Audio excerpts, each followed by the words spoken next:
In the solemn silence of a Chicago courtroom, the sound of a pen hitting paper echoes like thunder. It's Emily's signature. She keeps her gaze steady despite the public humiliation. Across the room, Michael smirks with disdain, arms crossed like a man who's won a war without ever drawing his sword. To him, this moment sealed his freedom and the downfall of the woman he once claimed to love. The judge, expressionless, turns the page. But no one in that room knew that Emily was no longer the submissive woman she used to be. Behind her tired eyes was a secret forged with discipline, strategy, and pain. As the judge begins to list her assets and companies, Michael's expression shifts. The room holds its breath. In that moment, Emily didn't need to say a word. Her response was written in the numbers. This wasn't an ending. It was the beginning of the greatest turning point in her life. The courtroom clock read 9:27 a.m. The ticking felt like a scream inside Emily's head, each second pushing her deeper into an abyss she had sworn never to fall into again. The room was large and cold, with tall windows letting the light pour in mercilessly. She sat quietly, hands folded in her lap, trying to hide the trembling in her fingers. Across the room, Michael adjusted the cuffs of his navy blue suit, wearing that crooked smile he always had when he felt in control. "Let's get this over with," he said without looking at her, voice low but dripping with disdain. "I've got a trip booked with Rachel, Aspen. You've probably heard of it." Emily didn't respond. She blinked slowly and swallowed hard. Not out of jealousy, but because of how he spoke, like she was nothing more than a crumpled piece of paper tossed aside without a second thought. The judge entered, and everyone stood. He was a grey-haired man, serious, with deep, impatient eyes. He took his seat, opened the folder in front of him, and began, "Case number 2471, divorce proceedings between Michael David Harper and Emily Rose Harper. We are here to finalize the legal dissolution of the marriage and formalize the court-approved division of assets." Michael grinned, all teeth. Finally, thought this would never end. Emily sighed and reached out to sign. Her lawyer, a kind bald man, leaned in and whispered, "Are you sure?" She didn't hesitate. "I'm sure." She signed slowly, calmly, each letter like she was driving a stake through the past. Michael leaned on the table and let out a muffled laugh. "Incredible. 10 years together, and you sign it like you're cancelling a phone contract." Emily looked up at him for the first time that day. "That's exactly what it is, a contract long past its expiration date." He raised an eyebrow, feigning surprise. "Well, well, looks like we have a new Emily. Where has she been hiding all this time? At rock bottom, where you left me, but down there, you learn how to dig your way out." The judge cleared his throat, annoyed. "If we can keep the personal comments to a minimum, we'll proceed with the reading of assets. Mr. Harper, Mrs. Harper." Michael leaned back in his chair, checking his phone impatiently. But when the judge began the reading, something changed. In addition to the previously listed assets, registered under Mrs. Emily Rose Harper are the following: 3 residential properties in Chicago, 1 townhouse in Coral Gables, Miami, 1 cabin in Telluride, Colorado. Michael looked up, frowning. "Excuse me, Your Honor, is that accurate?" The judge continued, unfazed. "Equity holdings valued at $3 million in tech companies, checking accounts in 3 different banks, and the most significant asset, the intellectual property and ownership stake in the digital platform SoulSpace, valued at $27 million in the most recent fiscal report." Michael went pale. "This is a mistake. She was a housewife. She didn't have any of that." Emily's lawyer offered a discreet smile. "She was private, not inactive." Michael turned to her, stunned. "Emily, what is this?" She met his eyes, firmer than ever before. "This is what you never bothered to see. While you were cheating, I was building something no one could take from me." The judge tapped the gavel gently. "This hearing is adjourned. All terms are now legally binding. Good luck to both of you." Michael sat frozen. Emily stood with grace. As she passed by him, she whispered, "Laugh now, Michael. That was your last chance." He watched her walk away, but he didn't smile anymore. He just sat there staring at the door, like she had taken more than his last name. She'd taken his ego. She'd taken the ground beneath his feet. Outside, Emily took a deep breath. The sun hit her face, and for the first time in years, she felt like she could breathe without asking for permission. Outside the courthouse, camera flashes still flickered as Emily descended the steps with steady strides. But inside, her mind was already far away. She was 5 years back, on a rainy night, sitting on the cold kitchen floor, silently crying, while Michael, locked in his office, stayed up late, talking to a client. That night, something broke, and something else was born. A dimly lit room, an old laptop, sticky notes all over the walls, and a heavy, consuming silence. Emily typed with red, swollen eyes. She had spent hours researching, studying, learning about startups, coding, digital marketing. It was her refuge, her escape, her quiet revenge. "You're still up?" asked Sarah as she walked into the room. Sarah had been her best friend since they were teenagers, and at the time, Michael's assistant. "Emily, it's 3 in the morning. I have to get out of this, Sarah, but if I leave now, I walk away with nothing." "What are you doing?" "Building an empire," she said, eyes fixed on the screen, her voice steady. "A place where no woman ever has to feel as invisible as I feel here." Sarah stepped closer, read through some of the notes on the screen, and fell silent. After a moment, she smiled. "Then let me help." In the months that followed, while Michael thought Emily was into gardening and taking pointless classes, she was actually founding Soul Space, a digital platform focused on women's mental health, created for women like her, who needed to rebuild their self-worth in silence. She built the site herself, recruited therapists, created a support network. All in secret, all under her maiden name. Michael never noticed. "Do you realize how much he underestimates you?" Sarah said during one of their late-night meetings in that tiny makeshift office. "I do. And that's what keeps me going. Every time he tries to crush me, I work harder." His voice still echoed in Emily's memory. "You're lucky I pay for everything. If I leave you, you'll be living off scraps." Now she smiles, sitting on a bench at a cafe in downtown Chicago. The same cafe where she signed the first Soul Space contract. Her phone rings. It's Sarah. "So, how was it seeing his face?" He choked on his own ego. "Delicious," Sarah laughed. "But Emily, now that he knows, he's going to fight back, and we both know how Michael is."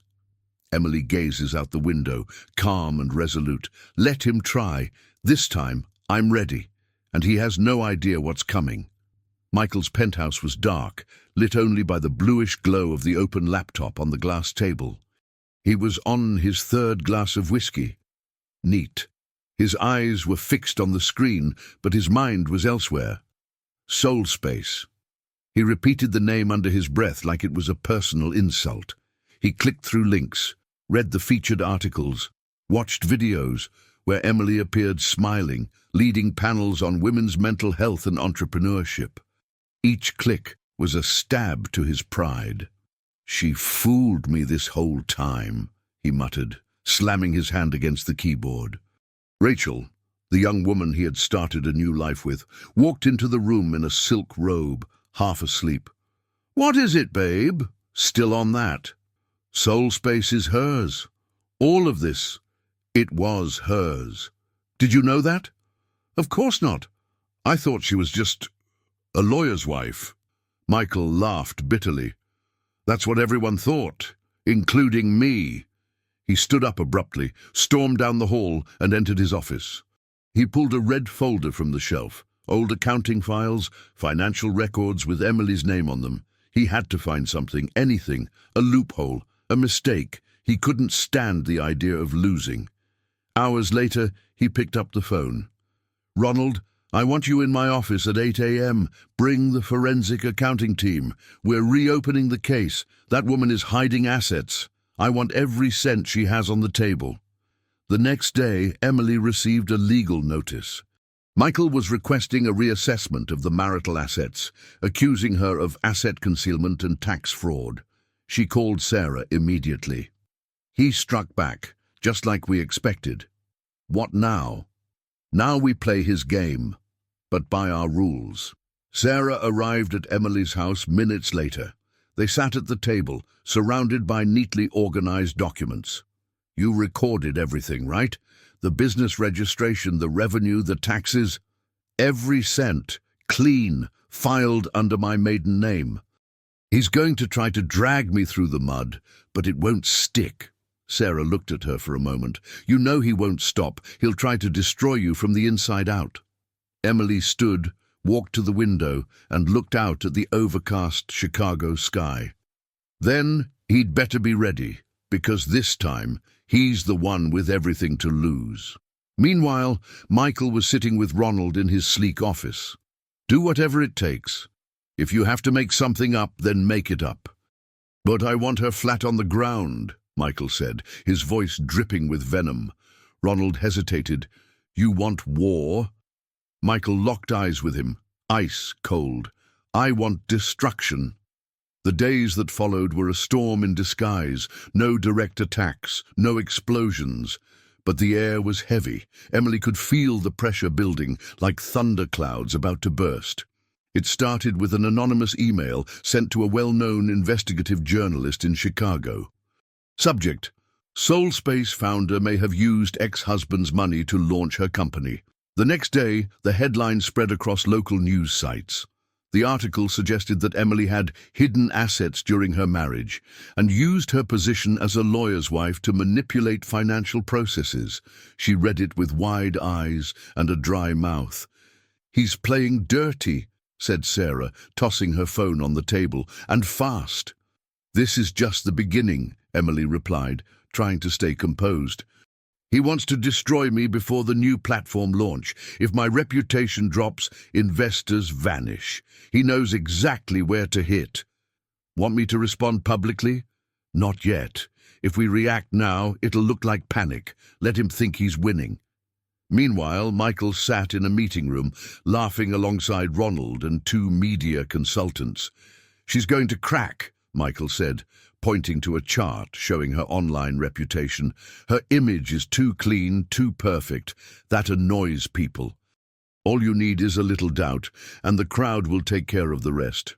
"What if she sues?" one of the consultants asked. "Let her try. She'd have to prove I was behind it. And tell me, do you know any judge in Chicago who'd go against me?" They all laughed. Across the city, Emily got a call from her mother, clearly shaken. "Emily, have you seen what they're saying? They're accusing you of stealing his money. Is this going to end up on TV?" "Mum, calm down. It's just his game. I'm handling it." "But, are you okay?" Emily hesitated for a moment. "I can't break now. That's what he wants. To watch me fall apart." She hung up and locked herself in her room. For a few minutes she sat on the floor, her eyes filled with tears. The strength she showed the world was starting to crack from the inside. Sarah walked in quietly, holding a cup of tea. "I remember when you fell apart the first time, remember? You cried in the bathroom while he had dinner with clients downstairs. But now, you're not alone anymore." Emily took the cup, her hands trembling. "I won't let him take this from me too. Not my peace, not my courage, not the company I built out of my pain." That night, Emily wrote a post, raw, honest. She shared part of her story, about toxic relationships, about rebuilding, and how so many women suffer in silence. She didn't mention Michael, but every word was an answer. The next day, the post went viral. Thousands of women commented, shared it, connected to her story. The hashtag "No More Silence" began trending. Emily read the messages with tears in her eyes. Back in his office, Michael stared at the screen, jaw clenched. Damn it! She flipped the script with one post. Ronald looked at him. You still want to keep going? Michael stood, furious. I'm going to crush that woman, but now I'll start with the people around her.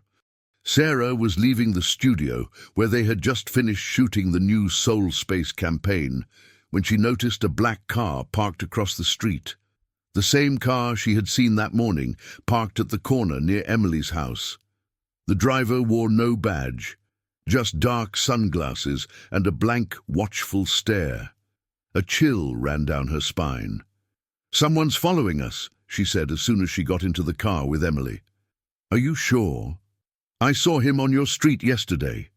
Today he was outside the studio, and he's not press. Emily glanced in the rearview mirror. The tension in her chest rose like boiling steam.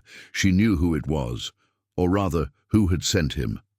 Hours later, Sarah's phone buzzed with a new notification, an anonymous email.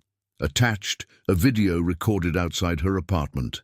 A clumsy montage implying an inappropriate relationship between her and Emily, with defamatory subtitles and heavily edited cuts. What the hell is this? Sarah asked, breath quickening as she showed Emily the video.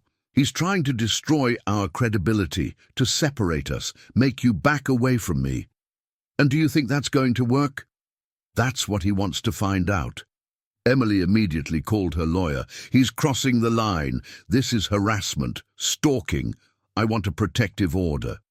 With his track record, Emily, it's going to be hard to prove direct involvement. He's smart, but we can start collecting evidence. Meanwhile, Michael sat in a sleek bar, lazily swirling a glass of whiskey. What do you think she'll do now? Ronald asked. She'll react, and when she does, I'll show more. I've got old videos, personal conversations.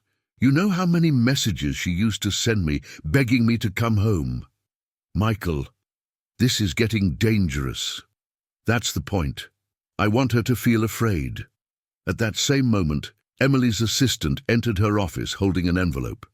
Emily, this came without a return address, but I think you need to see it. Inside was a copy of her mother's medical report. Emily read in silence. Patient experienced a severe anxiety episode, triggered by emotional stress. He's going after my mother now, she whispered. Sarah stepped closer. This crosses every line. Emily walked to the window, eyes brimming, face still. I'll protect the people who love me, even if it costs me everything. That same night, in an unannounced live stream, Emily spoke. She didn't defend herself, she didn't name Michael, but with calm words and tears in her eyes, she spoke about what it means to be emotionally hunted.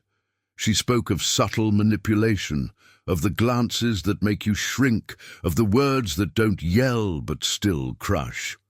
Sometimes the worst kind of violence leaves no marks on the body, she said, looking straight into the camera. It leaves scars on the soul. And now that I've healed, I will never be silent again. Behind the scenes, Sarah was crying, and across town, Michael hurled the TV remote against the wall. Damn her! Now she's a martyr. But what Michael didn't know was that someone very close to him had just begun to question everything. Rain slammed against the windows of the building where Michael kept his private office. An entire floor just for him and his businesses, both legal and otherwise. He spoke on the phone, facing away from the door, his voice low and cold. Keep tracking her every move. I want everything. Emails, meetings, any contact with investors. Out in the hallway, Rachel stood frozen, catching parts of the conversation. The same girl who once felt proud of winning a powerful man was now seeing a side of Michael she had never clearly understood. And in that moment, for the first time, she realized she might be on the wrong side. Later that night at home, Rachel carefully tried to confront him. Michael, this war with Emily, isn't it going too far? Don't you start too, he snapped, flipping open a folder on the table. But she has her own life now, her own company. You already got the divorce. Why keep going? Because she exposed me. She made me look weak, and I'll never allow that. Rachel stepped back, silent. But something inside her shifted. And the next day, while Michael was in a meeting, she quietly slipped into his office, plugged a flash drive into his computer and copied dozens of files, recordings, plans, screenshots of fake messages fed to the media. Everything. Cut to Emily at home. Exhausted, eyes shadowed by deep circles, she was organizing documents for the legal defense when Sarah rushed in. "You're not going to believe this. Look at this." She showed Emily an anonymous message sent to the official Soul Space email. "If you want to take Michael down legally, meet me. I have proof, but it has to be discreet. Signed, R." Sarah's eyes widened. "You think it's a trap?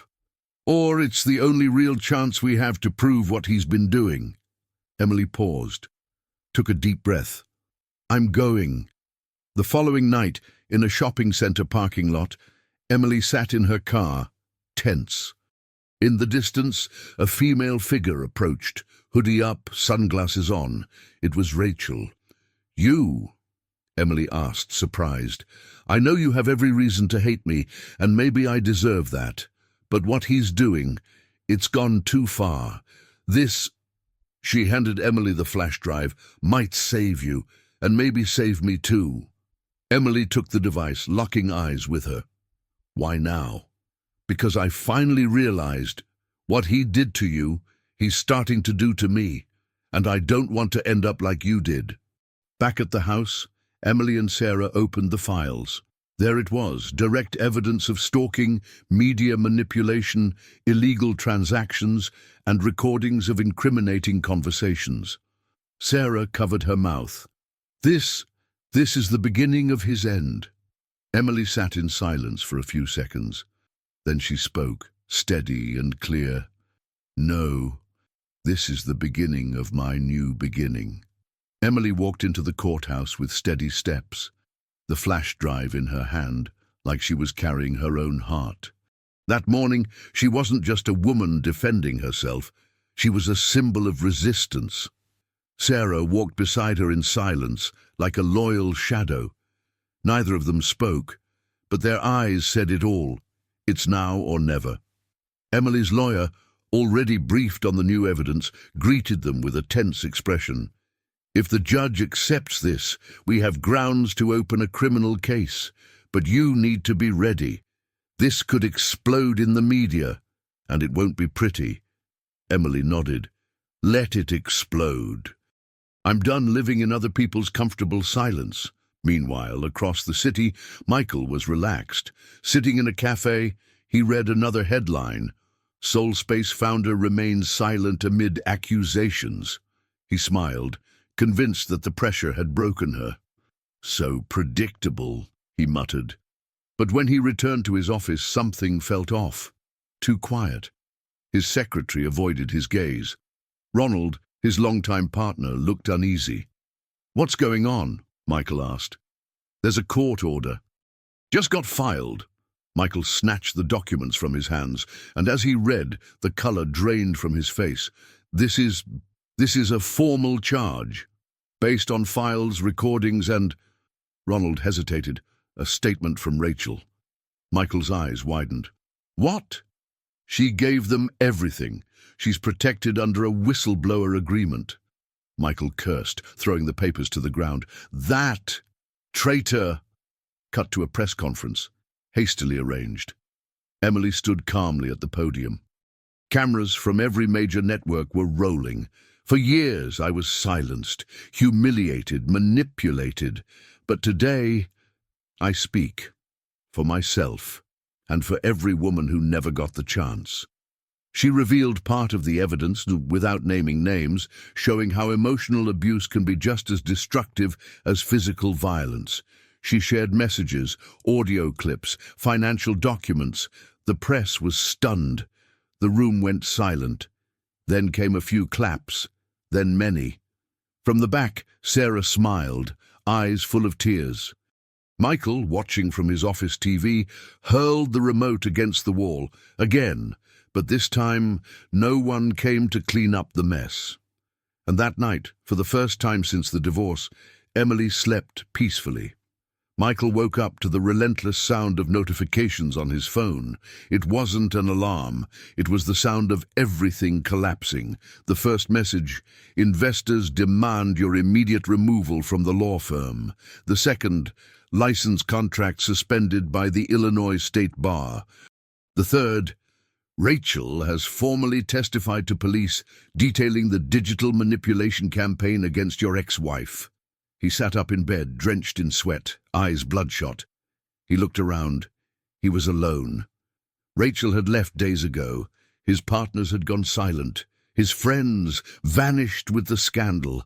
For the first time, he was the one on the invisible side. At the courthouse, Emily walked in for a new hearing, this time not as a defendant, but as the accuser. Her lawyer leaned in and whispered, "With what we have, he could lose his license for years and possibly face criminal charges, fraud, harassment, stalking." Emily nodded, her face calm. She wasn't chasing revenge anymore. She wanted justice and freedom. "I just want to close this chapter, bury the past without letting it hurt anyone else." Cut to Michael in his once luxurious office. Now it looked like a tomb. Dark, stale, papers scattered, open whiskey bottles. And there he was, staring at an old wedding photo of him and Emily. "How did you become all this?" he whispered. "You were mine." Then he murmured, voice cracking with rage, "No one takes that from me and gets away with it." Later, Emily received a call from a restricted number.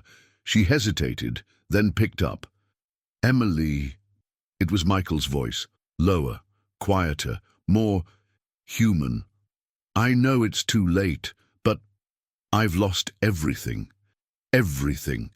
"You lost what you never respected," she replied, steady and unshaken. "You won. Congratulations." His voice trembled. "But I need to see you. Just once. One conversation. Please." She closed her eyes, said nothing for a moment. "Michael, I don't want to destroy you. I want to forget you." And she hung up. On the other end, Michael stared into nothing. For the first time, no reaction, no weapon, no comeback. Meanwhile, Emily sat in her living room, holding an envelope. Inside was a handwritten letter from her mother. "My daughter, now I see the woman you've always been. Forgive me for not seeing it sooner. You are not just strong, you are light." Emily cried, silently. But this time, it wasn't pain. It was relief. Autumn wind swept golden leaves through the streets of Chicago. The city moved at its usual pace, but for Emily, time had slowed down. After the final hearing, where Michael was officially disbarred and issued a restraining order, something inside her shifted. The weight she had carried for years, made of fear and self-protection, had finally been set down. Now she walked freely through the streets, no longer looking down, no longer holding back her words. It felt like learning to live all over again. "You should celebrate, you know," Sarah said, sitting across from her at a small bistro. "I don't feel like celebrating," Emily replied. "I just want to breathe." Sarah smiled. "Then breathe. But remember, what you did wasn't just for you. You cleared a path for so many others." Indeed, Soulspace had entered a new chapter after the scandal. Not only did it survive, it grew. Thousands of women sent messages wanting to share their stories. Emily created a new section on the platform, Voices of Rebuilding. In a special live stream, she shared, "I'm not a role model. I'm a survivor, and I'm here to say you can come back from the bottom and find air again. It's not shameful to have trusted someone who hurt you. The real shame is living in silence." In that same video, she announced the launch of a physical project, a support center for psychological care and entrepreneurship focused on women who had survived abusive relationships. The name of the space? Aurora. Days later, Emily visited her mother's house. She found her in the garden, planting lilies. "I feel guilty for not seeing what you were going through," her mother said, eyes full of tears. "You didn't see it because I was hiding it," Emily replied. "I thought it was easier that way." But now, I don't hide anything anymore. They embraced in a silence filled with healing. Meanwhile, Michael, now living in a small rented apartment, received a letter from the court. His request to reopen the case had been denied. He tore the paper in half, but he didn't scream. He didn't cry. He just stood there. The man who once commanded courtrooms was now just a name with no credibility. Later that day, Emily stood inside the Aurora Center, admiring the finished space. The walls were covered in murals with words of strength and recovery. At the entrance, a framed photo. Emily and Sarah, smiling. "You're going to change so many lives here, Em," Sarah said, eyes glistening.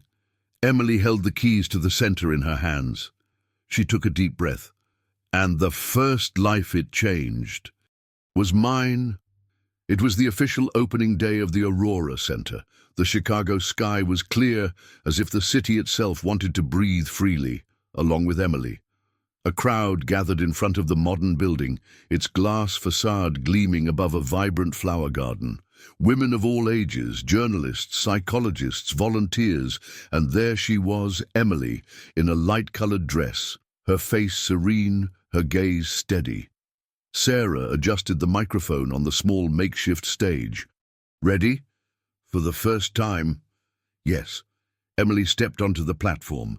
For a few seconds, she just looked out at the diverse, attentive, emotional audience. Then, with a voice full of soul, she began, "When I was married, I felt trapped in an image, in a fear, in a guilt that wasn't even mine. Today, I'm here, free. Not because someone set me free, but because I stopped asking for permission to live." Applause rippled through the crowd. Some women wiped away quiet tears. Aurora isn't about me. It's about us, about rebuilding not just self-esteem but our lives, and doing it with dignity, with compassion, and with courage. As Emily spoke, media cameras captured every detail, the light in her eyes, the strength in her voice, the truth in her emotion. Among the crowd, unnoticed, stood a man, messy hair, dark sunglasses. It was Michael.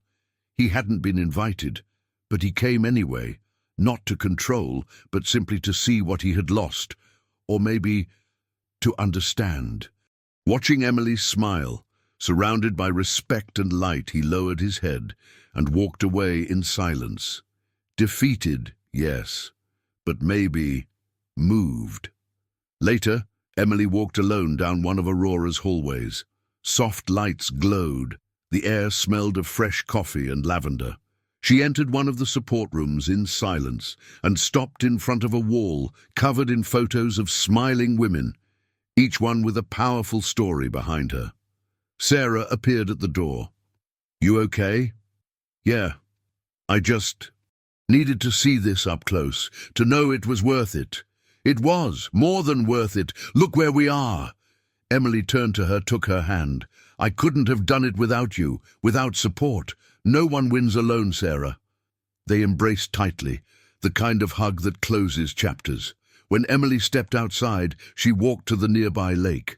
The wind caught her hair, the sunlight danced on the water. She closed her eyes, smiled and whispered, "I am free." Months later, SoulSpace reaches a milestone, 1 million users. Emily gives a keynote speech in New York, receives awards for female entrepreneurship, and publishes a book titled, "I Signed My Name, I Claimed My Life." Michael, now living in another city, leads a quiet life. He hears about Emily's success, but no longer feels anger, only the silence of someone who realized the truth far too late. Sarah becomes a partner at SoulSpace and the lead coordinator at the Aurora Center. Emily's mother now volunteers there, offering support to other mothers who were once paralyzed by fear. And you, the one who followed this story, now know, freedom doesn't come from the outside. It begins the moment we stop accepting the bare minimum and start demanding what we truly deserve: respect, love, and peace. Have you lived something like this? Do you know someone who needs to hear this story? Leave a comment below. Share it. This story might be the strength someone needs to begin again. And don't forget to subscribe to the channel for more real, powerful, and transformative stories like this one.